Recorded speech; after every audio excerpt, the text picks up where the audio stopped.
Bienvenue sur Parlons Hypnose. L'épisode 3. Je suis Emmanuel Pinte, psychopraticien et formateur en hypnose et thérapie brève. Lors de l'épisode précédent, nous avons parlé de ce qu'est l'hypnose, son histoire au travers des personnes importantes qui ont contribué à ce qu'est l'hypnose aujourd'hui. Aujourd'hui, j'aimerais qu'on aborde une autre question, qui revient souvent. On se demande souvent comment fonctionne l'hypnose et comment on arrive à cet état modifié de conscience. Quels sont les mécanismes en jeu? Dans cet épisode, nous allons plonger au cœur de l'hypnose pour comprendre les fonctionnements, savoir ce qu'est l'état hypnotique et comment on le vit. Les gens souvent se disent réceptifs ou non réceptifs à l'hypnose, mais je pense que la réussite commence par savoir comment définir ce qu'est l'hypnose, qu'est-ce que l'état hypnotique et surtout comment nous ressentons ou vivons l'état modifié de conscience. Bien loin de ce qu'on pourrait en penser, mysticisme, ésotérisme, perte de contrôle, état somnambulique, nous vivons à un état très proche de l'hypnose au quotidien, mais nous ne le savons pas et surtout, nous n'avons pas de nom à lui donner, que ce soit pour les propres suggestions que nous nous faisons et qui génèrent des changements naturels dans nos propres fonctionnements, ou par l'état dissociatif que l'on vit lorsqu'on part dans nos pensées, ces moments où on se retrouve en dehors de l'instant présent, quand nous sommes plongés dans un livre ou toutes ces fois où on fait des choses par automatisme parce que notre esprit vagabonde. Lorsqu'on se laisse emmener, dans la transe hypnotique, c'est comme si on embarquait pour un voyage intérieur. Les pensées commencent à donner des successions d'images qui peuvent être plus vives, les sons deviennent plus clairs et les sons extérieurs deviennent moins présents. Les sensations corporelles s'intensifient, le visuel, auditif, kinesthésique, olfactif et gustatif nous permettent de vivre des choses que nous imaginons. On peut ressentir une chaleur agréable envahir le corps, une sensation de légèreté ou au contraire d'enracinement. Les souvenirs peuvent remonter à la surface, teintés d'émotions nouvelles. C'est un peu comme si tous nos sens étaient amplifiés, nous permettant de vivre des expériences intenses et riches en émotions. Pendant que nous sommes dans cet état, il n'y a que la partie cérébrale qui travaille et le corps, lui, peut se relâcher, permettant de détendre et de reposer chaque muscle, la dissociation de notre partie physique et cérébrale. Les mécanismes de l'hypnose agissent comme un raccourci vers notre inconscient. En modifiant nos ondes cérébrales, elle crée un état propice à l'acceptation des suggestions. Celles-ci, une fois ancrées dans notre esprit, peuvent influencer profondément nos comportements et nos perceptions. C'est comme si l'hypnose offrait une porte d'entrée privilégiée pour installer de nouvelles habitudes et de nouvelles façons de penser, plus en harmonie avec nos objectifs. Déjà, il faut savoir qu'il y a plein de types d'hypnose différentes, l'hypnose de spectacle et l'hypnose thérapeutique ou ericksonienne, qui sont les plus connues. Il y a aussi la deep hypnose ou l'hypnose profonde, l'hypnose conversationnelle, l'hypnomagnétisme ou l'hypnose hellmanienne, et plein d'autres encore, car chaque application de l'hypnose par une personne peut donner un nouveau type d'hypnose et un nouveau courant. Lors d'une séance d'hypnose, la personne passe par plusieurs étapes. Il y a l'induction, elle va permettre de déclencher l'état modifié de conscience. Il y a plein de types d'inductions différentes, directes, indirectes, ericksoniennes, hellmaniennes. Plus on les mélange et plus l'état de transe peut être efficace. Certaines personnes vont partir très vite avec des inductions directes et d'autres plus avec des inductions indirectes. Il est important en fonction de l'hypnose que l'on pratique d'utiliser les inductions adéquates. Et plus nous calibrons ce qui fonctionne, plus cela peut être puissant. L'approfondissement, après, est très utile pour faire en sorte que les suggestions qui vont arriver s'installent correctement. En hypnose, il y a plusieurs niveaux de transe, souvent calibrés par des effets hypnotiques comme la catalepsie de parties du corps par exemple. Après, il y a le plateau thérapeutique avec les suggestions de changement et les suggestions post-hypnotiques, celles qui vont permettre de faire durer les effets dans le temps. Après, il y a la sortie de transe ou le réveil. Il y a plein de sortes d'inductions directes, mais on peut en citer quelques-unes. Il y a par exemple l'induction par la fixation du regard sur un objet, un point ou un autre regard. La personne se concentre sur un objet, une montre, un pendule, un point fixe, ou le regard de quelqu'un, ou même, vous savez, cette image de spirale qui tourne, et on voit la personne hypnotisée par ça. C'est parce qu'on suggère à la personne que plus elle se concentre, plus ses paupières deviendront lourdes. Puis on suggère une profonde relaxation musculaire, une respiration calme et régulière. Une fois les paupières fermées, on approfondit la transe avec des suggestions de voyage intérieur par exemple. Après, il y a l'induction par la respiration. On demande à la personne de porter son attention sur sa respiration. On lui suggère de se concentrer sur chaque inspiration et sur chaque expiration, ralentir et approfondir sa respiration. Il est important de se synchroniser sur la personne, de se synchroniser sur sa propre respiration, pour la visualiser avec elle. Chaque inspiration et expiration pourrait être comme par exemple des vagues qui l'apportent de plus en plus profondément dans la relaxation. Puis on intègre des suggestions de lourdeur et de chaleur pour renforcer l'état de transe. Il y a aussi l'induction par le compte ou le décompte. On demande à la personne de se détendre et de fermer les yeux. On commence à compter à rebours à partir de 10 ou de 100, en associant chaque nombre à une sensation de plus en plus profonde de relaxation. À chaque nombre, on peut suggérer une partie du corps qui se relâche de plus en plus, ou que tous les chiffres que la personne voit s'effacent au fur et à mesure comme du sable emporté par le vent. Et plus les chiffres s'effacent, plus elle peut aller profondément dans cet état de relaxation. Pour les suggestions indirectes et les suggestions ericksoniennes, elles sont plus discrètes, elles sont mélangées dans la discussion. On utilise un langage plus métaphorique, des histoires, des comparaisons, des paradoxes, de la confusion. On utilise aussi des questions ouvertes ou encore les propres résistances de la personne pour l'amener vers l'état de transe. L'objectif est de laisser la personne trouver elle-même les réponses et de renforcer ainsi l'efficacité de la suggestion.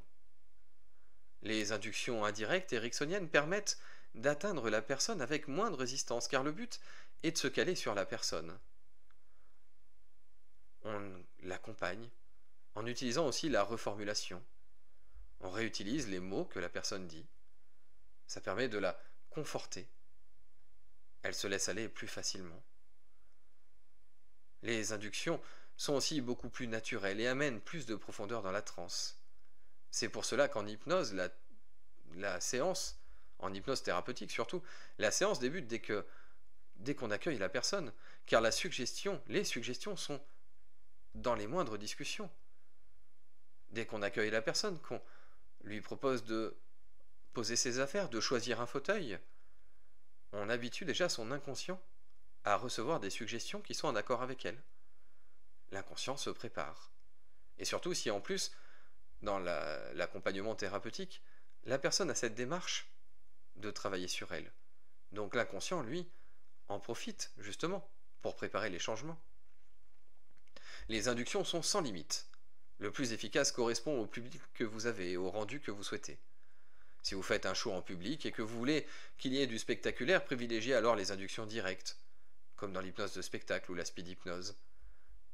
Sur les personnes qui sont réceptives à ces inductions, les effets peuvent aller très vite et on peut aller très profondément, rapidement en hypnose.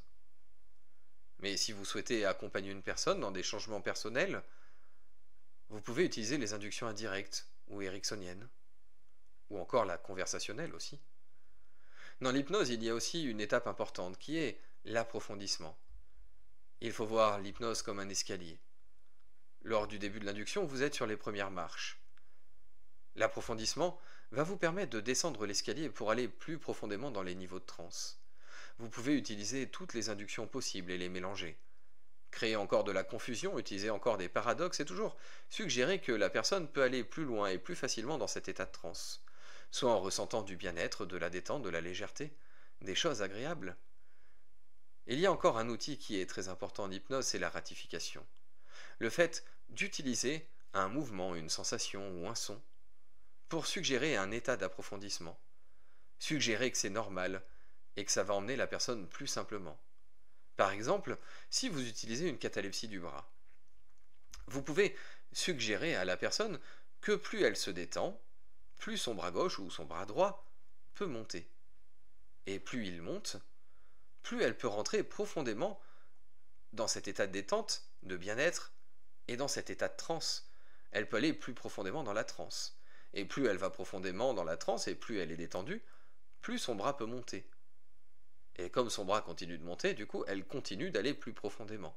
On crée une boucle qui s'alimente toute seule et qui va permettre à la personne d'aller encore plus rapidement, le plus loin possible, approfondir encore plus simplement pour aller après à ce qu'on appelle le plateau thérapeutique. Le plateau thérapeutique, c'est un peu comme si vous étiez dans un endroit où vous pouvez générer vos propres transformations. C'est ici qu'au travers des métaphores, de changements, de perceptions ou de points de vue et d'autres suggestions, votre inconscient, avec l'aide de votre imagination, va construire les nouveaux objectifs ou les changements désirés. La personne peut y voir des paysages, des animaux, des mentors, vivre des expériences comme voler, gravir des montagnes ou jeter des objets. Les seules limites sont celles de l'inconscient. Ce voyage intérieur permet d'accéder aux ressources inconscientes et de favoriser les changements que les personnes souhaitent. Après le plateau thérapeutique, avant la sortie de transe, nous utilisons des suggestions post-hypnotiques pour permettre à la personne d'ancrer plus facilement les changements. Nous allons programmer que pour l'aider, il suffit de fermer les yeux et de penser à telle ou telle chose pour retrouver l'état de détente ou toute suggestion positive qui pourrait aider la personne. Les suggestions vont aider à l'intégration de la séance. C'est aussi à ce moment-là que l'on peut créer une amnésie pour que la partie consciente ne vienne pas altérer les changements positifs avec les peurs ou l'analyse. Dans ce même temps, nous allons préparer le retour pour faire en sorte que la personne sorte de transe de la façon la plus agréable possible et surtout qu'elle soit bien alignée avec elle-même. Nous pouvons utiliser par exemple le compte jusqu'à 5 ou simplement dire que quand la personne est prête et qu'elle est complètement alignée avec elle-même, alors elle peut ouvrir les yeux pour être ici et maintenant. Car comme je le disais tout à l'heure, on vit cette transe inconsciemment, de temps en temps. Et des fois, suivant les accompagnements qui utilisent la transe, comme les méditations par exemple, la personne revient et n'arrive plus à bouger, ou a l'impression d'être complètement en décalage par rapport à elle-même. Ça vous est déjà arrivé, lorsque vous vous réveillez des fois, d'avoir l'impression d'être complètement en travers. Des fois, la transe, la sortie de transe, si elle est trop rapide, vous pouvez atteindre cet effet ou voire même ne plus ressentir du tout votre corps. Il est important de calibrer au retour de la personne que les sensations soient OK pour elle. Car s'il y a des sensations désagréables, ce sont des signes d'une sortie de transe trop rapide. On peut alors remettre la personne en transe en lui faisant directement faire refermer les yeux. Elle va replonger dans la transe puisqu'elle connaît le chemin. Et nous pouvons la faire revenir à un meilleur rythme, en y mettant encore plus de légèreté, plus d'alignement et plus d'effets positifs, de dynamisme. Un jour, j'ai vécu une expérience en groupe avec une dame qui était médium et qui organisait une méditation.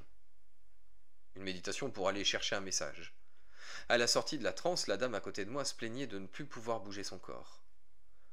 La médium lui dit que ça arrivait des fois et que c'était un esprit qui était assis sur elle. Mais là, tout le monde voyait bien que la personne à côté vivait vraiment ce moment très mal. Alors, avec l'accord de la médium, j'ai pris le temps de la réaligner avec elle-même, en la remettant en transe légère, en la faisant revenir, en lui suggérant qu'elle allait de nouveau pouvoir bouger librement, comme si elle replongeait dans un rêve et qu'elle ressortait de là légère, revitalisée, comme si elle sortait de l'eau. Plus nous utilisons des images, plus c'est simple pour l'imaginaire et pour notre inconscient. Ce sont des outils très puissants qui peuvent amener à de grandes et belles choses très rapidement. Les suggestions se mettent en place toutes seules, et nous n'avons même pas à réfléchir ou à analyser, puisque c'est notre inconscient qui les met en place. Il faut toujours garder à l'esprit que ce qu'on dit, les phrases qu'on donne sont toujours à double niveau. Il y a ce qu'il y a pour la partie consciente, le fait de ressentir ou de vivre telle ou telle chose, mais derrière le message, les suggestions sont vraiment juste pour l'inconscient, il n'y a que lui qui les comprend. Et mes clients me disent souvent qu'après c'est comme si leur chemin de vie se construisait tout seul en fonction de leurs attentes, et qu'ils n'ont qu'à avancer sans peur ou sans réfléchir. Plus nous utilisons l'hypnose, plus nous pouvons atteindre cet état de transe facilement. Seul ou accompagné, la transe peut amener à une profonde détente et des changements hyper positifs. Alors si vous avez l'occasion, amusez-vous à découvrir ce que vous pouvez y vivre, vivez les changements que vous désirez et atteignez vos objectifs les plus profonds. Et surtout, le départ du chemin hypnotique commence par faire comme si vous étiez à tel endroit, en imaginant un endroit particulier, ou comme si vous pouviez ressentir un effet, l'effet du sol sous vos pieds, ou l'air sur votre visage. Les premiers pas s'enchaînent pour vous permettre de trouver l'accord avec vous-même. Alors, et si vous voulez en savoir davantage sur l'hypnose, je vous dis à très bientôt.